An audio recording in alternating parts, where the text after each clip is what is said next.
Let us continue acids from Allen's keynotes, and there are a lot of interesting study that we can pick up from Allen, Boric, and the basic books. If you master those books, it is more than enough for us to, sail across in our clinics every day. And all the other bigger books will be of use later, but mastering and memorizing each word of the basic books, Allen, Boric, Dubé, Nash, Tyler, all the books that are going to be your bread and butter is very, very important.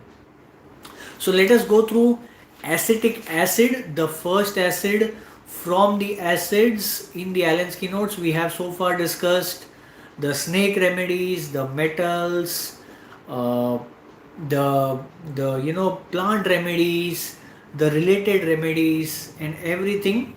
And now it is time to go through acids which will be required when all the remedies that we have discussed so far have already been used, or else the stage at which the acids are required is something that is already, you know, going through a lot of time, or the pathology has spread quite faster, so that the previous remedies that we have discussed so far in the last 3 months, they won't be applicable. So let us go through acetic acid. The first thing that we should know is that it is adapted to pale, lean persons with lax and flabby muscles. Face is pale and waxy. Ferrum met, we have discussed, very interesting remedy. Metal, which we think of in such cases, anemic patients. Acetic acid is one of the remedies we should also think. The interesting part about acid is that you have to understand the process that is going on since the last few months in the body of the person, and it's a process which is, you know, gradual, slow onset. Hemorrhage is there from every muscle, every mucous outlet: nose, throat, lungs, stomach, bowels, uterus, etc. We see this also in ferrum and melifolium. And there is metrorrhagia, which is vicarious traumatic epistaxis is there. So anyone getting injured sometime and they develop epistaxis, that is the where we should employ acetic acid, apart from arnica, which is already mentioned.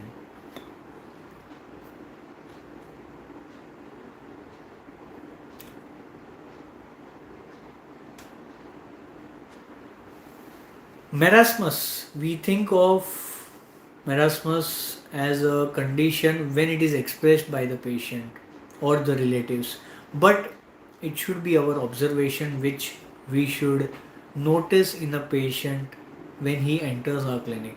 It should not be something that is told by patient.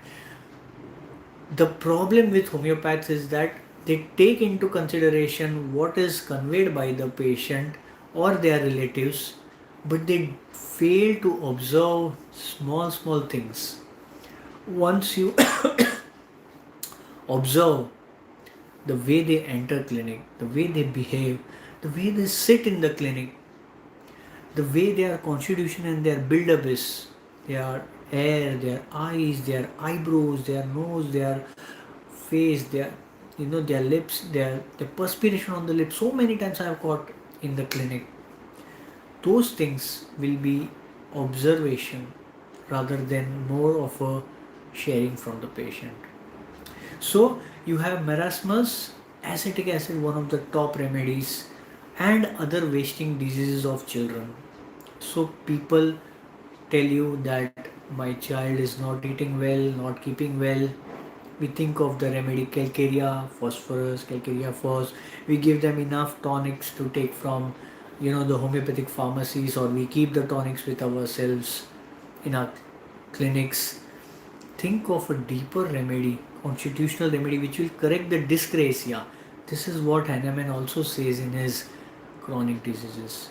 So you have marasmus and other wasting diseases of children, abrotanum, iodum, senicula, tuberculinum, few remedies which we can employ along with acetic acid.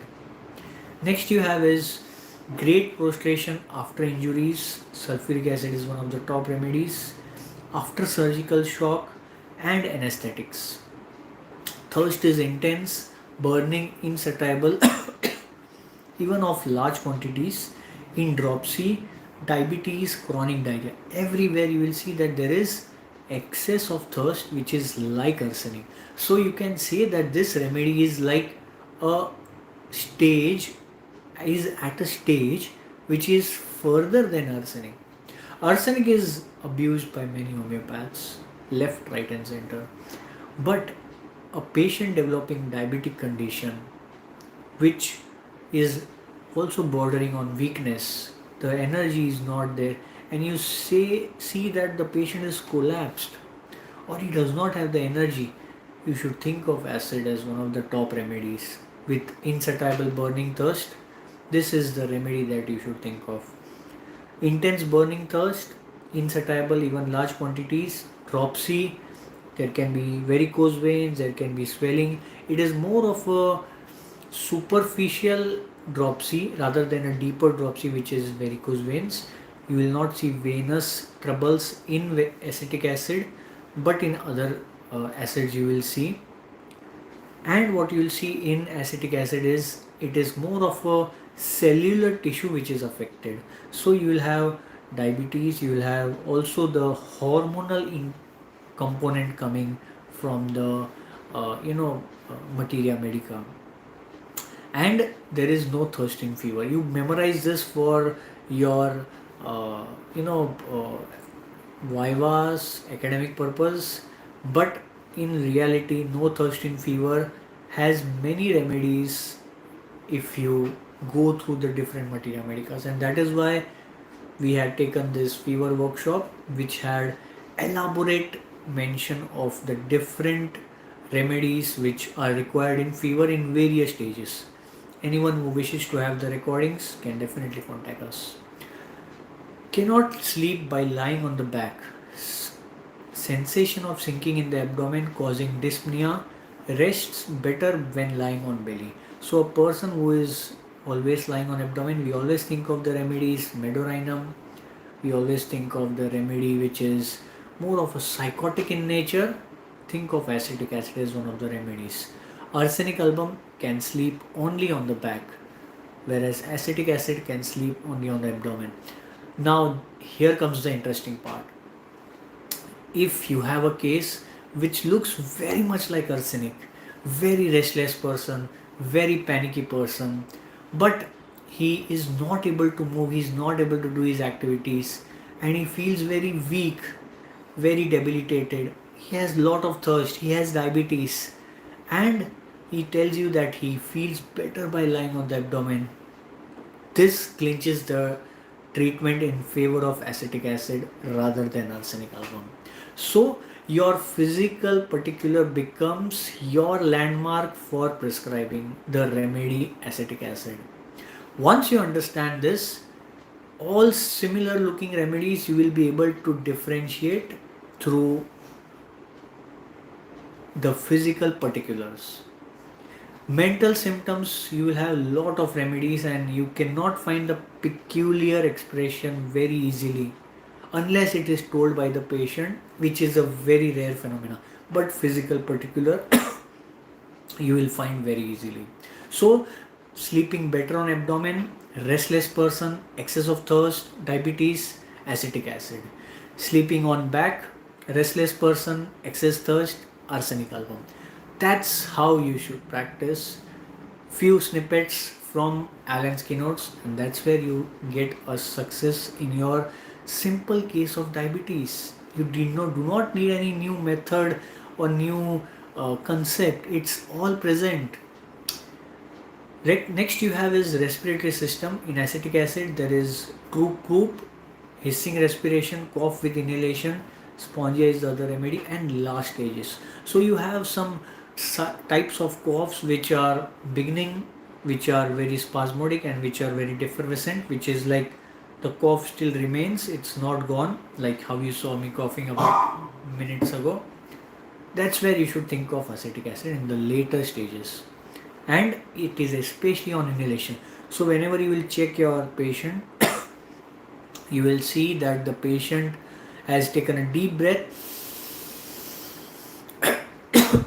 and he coughs. This is where you should think of the remedy acetic acid. You can think of spongia, you can think of rumex, you can think of hyoscyamus, in fact conime also. Go to all those videos if you wish to learn about these remedies, the cough videos of these remedies. It's there on my timeline, and you will get access to some innovative ways to prescribe and easy ways to prescribe in practical clinical areas. Next you have is in gastrointestinal system, sour belching and vomiting of pregnancy, burning water brash, profuse salivation day and night. So excess of salivation, we always think of Merxol. Acetic acid is one of the remedies. Merxol may not have so much weakness, acetic acid will have the weakness. So you have two comparisons in today's session. Acetic acid can be compared with arsenic, acetic acid can be compared with Merxol. And if you know how to differentiate, you will be a better prescriber, much faster in prescribing than thinking about some new method, new concept, new ideology. So you have lac aceticum, also lactic acid, which is also having same salivation, especially in day and night, but Merxol has only in the night. Acetic acid and lactic acid will have in the day as well as in the night. Diarrhea in acetic acid is copious, exhausting, great thirst. It is there in dropsy, in typhus, in phthisis, with night sweats. Rare conditions you will see, but diarrhea which is there, which is weakening the patient, you can think of acetic acid, especially in the later stages when all the other remedies have failed. You will have to switch to these remedies quickly, even after 6 hours or 12 hours, because in today's era patients have access to super specialists, patients have access to online portals, they do their own study and they change remedies themselves, allopathic, homeopathic. So if you want good success in good simple clinical conditions, monitor your patient and know when to change the medicine. That is one of the integral parts of homeopathy. Fever, you have hectic fever, skin is dry, hot, red spot on the left cheek and drenching night sweats, no thirsting fever. Very rarely you will get the exact classical presentation, you will have just one or two symptoms from these things. But for me, I have never prescribed acetic acid in fever. This is just for memorizing purpose, or else you will find it in one of the rarest presence of patients sharing these symptoms. Now we come to relationship. It antidotes, anesthetic vapors, amyl nitrosum is mentioned, fumes of charcoal and gas, opium and stramonium is also very related to acetic acid.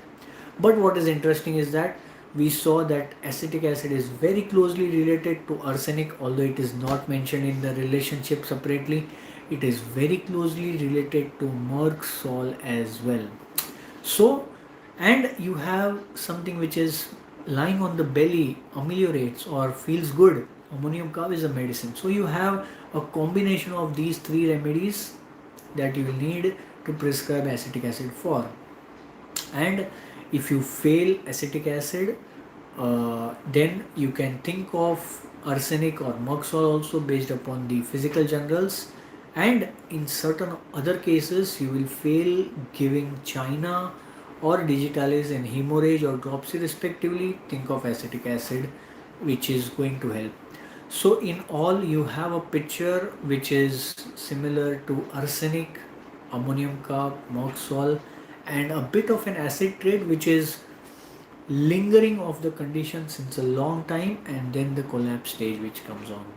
And most importantly, I have taken this group at the end of the Allen's keynotes which we are doing since the past 3 months, because when you have failed using all the remedies that you know of, or the disease condition has progressed so faster, or the patient did not report to you, you should know where you should step in with the acid rather than with the plant or a mineral remedy. So that brings us to the end of today's session, acetic acid, and we'll continue with the acids in this week. And stay tuned for more interesting learning. If this has helped you, let me know in the comments.